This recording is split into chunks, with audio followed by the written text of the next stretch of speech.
Ayah. Sekarang ayah memang tidak lagi duduk di kursi kayu itu. Tidak lagi membuka pintu ketika aku pulang. Tapi, tiap sudut rumah ini masih menyimpan dirinya. Di meja makan, aku masih ingat cara ayah tertawa.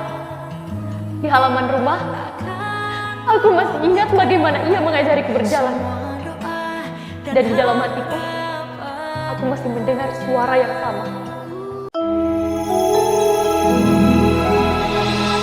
Assalamualaikum warahmatullahi wabarakatuh. Kembali lagi di acara podcast LP2M Macarita dengan saya Nur Izamta dengan tamu kita yang bernama saya Lutfiana Mansur dari program studi komunikasi dan penyiaran Islam.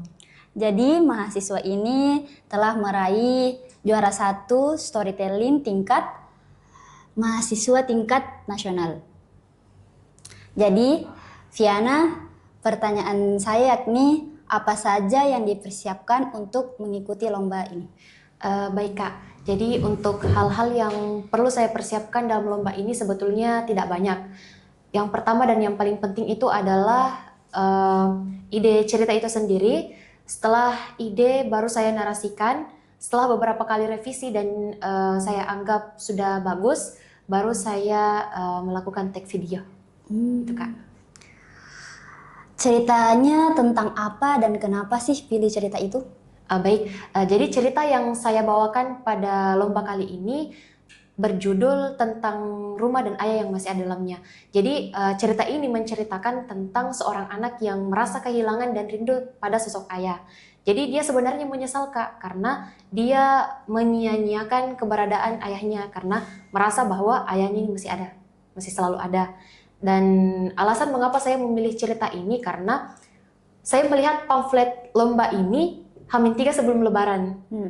Dimana pada saat H-3 sebelum lebaran ini keluarga itu sudah pulang kampung, berkumpul bersama sanak keluarga, dan ada beberapa konten yang lewat di media sosial itu memperlihatkan bagaimana kedekatan seorang anak bersama ayahnya menjelang lebaran. Nah, itu membuat saya terharu dan juga merasa sedih.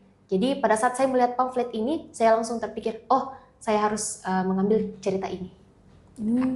Jadi cerita itu terinspirasi dari mana? Terinspirasi dari ayah.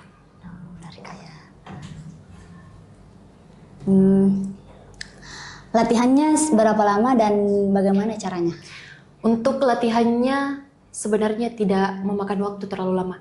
Pada saat saya telah mendapatkan pamflet lomba itu, melihat apa saja persyaratannya, temanya apa, saya langsung menuliskan perasaan saya, ide saya. Setelah itu saya revisi beberapa bagian, kemudian latihan intonasi, latihan ekspresi, dan langsung take video. Jadi tidak memakan waktu lama jika.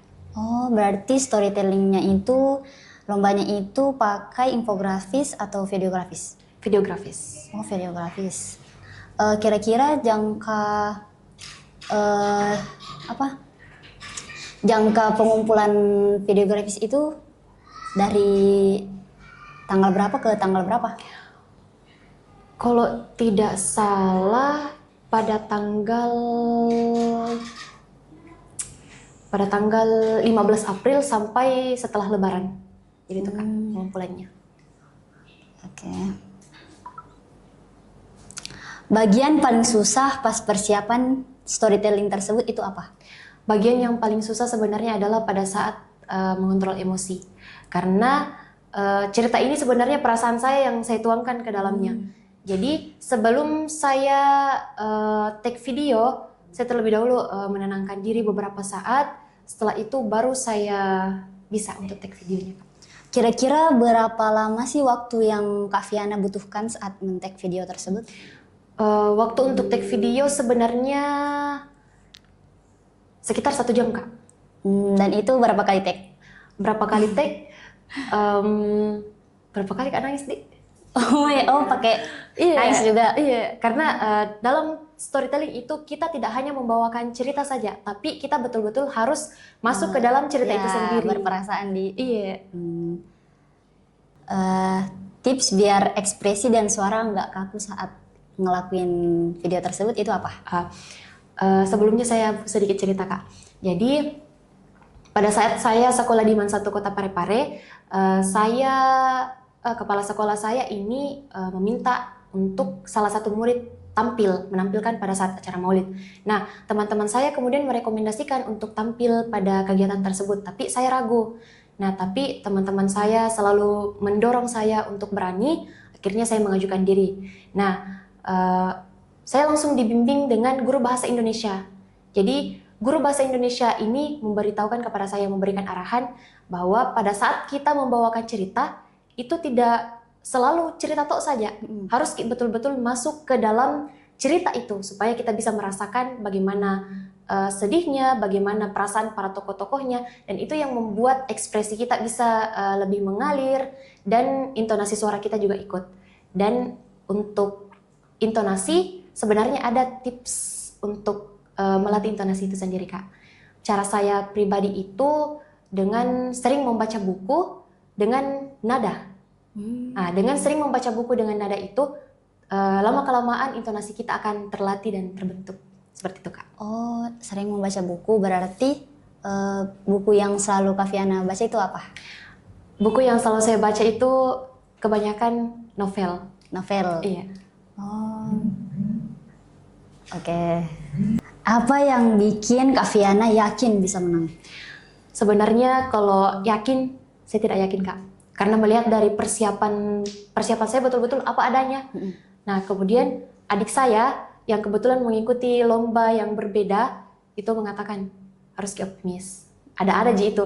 Jadi itu yang saya pegang. Itu yang saya pegang sampai pengumuman keluar, dan alhamdulillah saya betul-betul mendapatkan juara pertama pada lomba kali ini. Kembali ke video tadi, berarti Kak Viana dalam menceritakan storytelling tersebut itu di video dengan pakai gerakan. Iya, pakai gerakan. Duduk atau berdiri? Duduk. Oh, berarti menceritakan tok saja Iya, nih? menceritakan. Oh, ya. Perasaan pas diumumin juara 1 itu bagaimana perasaannya? Perasaan saya yang pertama tidak menyangka dan bangga. Karena bisa dibilang ini adalah lomba pertama storytelling tingkat nasional yang berani saya ikuti. Sebelumnya saya pernah ikut lomba kisah Islami, tapi pada saat saya masih kelas 1 MTS di Lil Banat.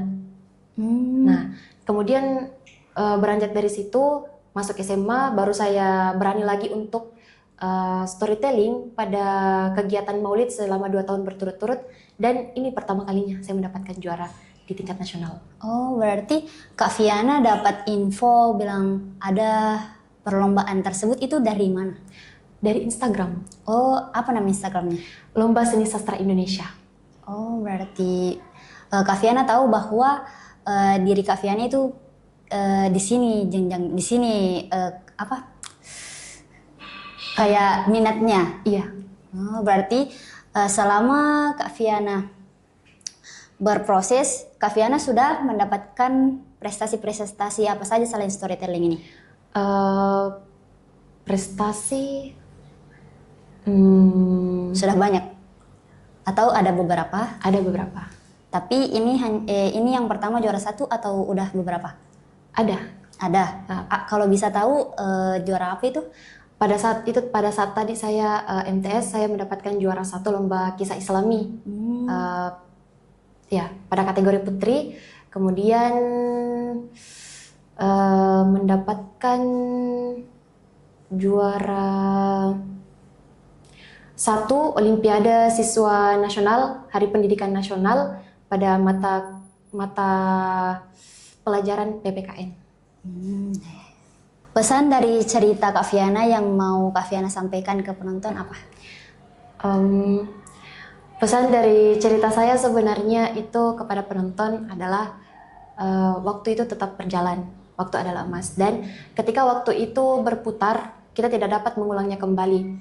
Jadi nikmati momen sebaik-baiknya bersama keluarga dan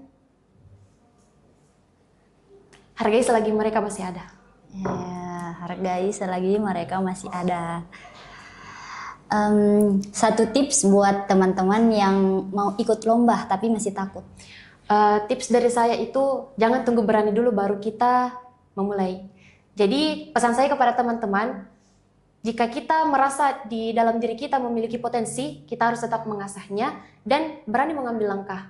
Jangan takut salah, tapi takutlah ketika kita tidak menjadi apa-apa. Ya. Setelah juara ini, target kamu selanjutnya apa? Target saya tentunya lebih ingin mengembangkan minat dan bakat saya pada bidang storytelling, dan juga saya ingin mencari pengalaman, mencari prestasi pada lomba-lomba yang akan datang, dan saya ingin tetap konsisten dalam berkarya. Oke, begitu teman-teman. Jadi Kak Viana ini sudah menceritakan pengalamannya untuk bisa mendapatkan bisa mendapatkan juara 1 lomba storytelling tingkat nasional. Dan Kak Viana ini juga memiliki buku? Iya. Ya, yang ini ya? Iya. Nah, bisa diceritakan apa sih yang ada di dalam buku ini yang Kak Viana ceritakan? Jadi buku ini sebenarnya antologi, artinya ada banyak penulis yang tergabung dalamnya. Jadi saya pertama kali mendapatkan informasi mengenai lomba menulis ini di Instagram dari salah satu akun penerbit. Itu mengadakan lomba dengan tema Desember Rain, hujan di bulan Desember. Jadi saya iseng untuk ikut dengan sedikit menambahkan pengalaman pribadi saya di dalam cerita tersebut. Dan pada saat pengumuman keluar, alhamdulillah saya bisa menjadi salah satu penulis terpilih dan karya saya bisa dibukukan dalamnya. Setelah mendengar itu, Kak Viana gimana perasaannya? Luar biasa bangga karena hobi saya, salah satu hobi saya menulis itu bisa mendapatkan prestasi. Ya. Kalau ini penghargaannya ya? Ya, ini penghargaan storytelling. Wah, ini guys, contohi. Jangan takut ya untuk berkarya. Itulah tadi perbincangan kita, pengalaman lomba storytelling Kak Viana. Saya Nur Izam Mukhtar dan kru yang bertugas pamit undur diri. Assalamualaikum warahmatullahi wabarakatuh.